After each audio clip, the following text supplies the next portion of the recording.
saan yan? Ang tinatanong Ma'am Shikels, etong probiotics na iniinom ko. Para saan nga ba ito? Para ito sa may mga taong may pabalik-balik na UTI, merong pangangate at pangangamoy na pekpek.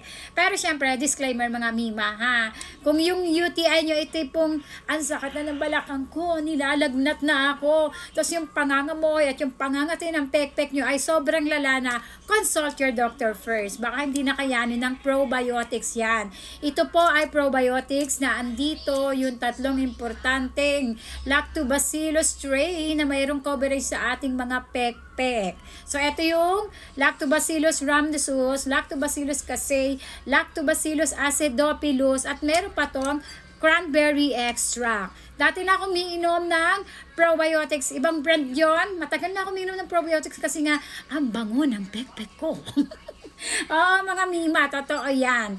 At nawala rin yung pangangatin nito. Pero again, inuulit ko, pag sobrang lala ha, consult your doctor first. Tapos tanungin nyo na rin, Dok, maganda ba talaga yung probiotics? At alam ko, kagaya na sinabi ng aking doktor, sasabihin sa'yo, yes, maganda ang probiotics.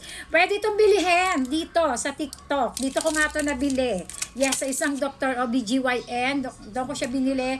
And try lang naman ako kasi nga meron ako ininom na probiotics. And since maganda siya, sabi ko, okay, iinom na rin ako neto.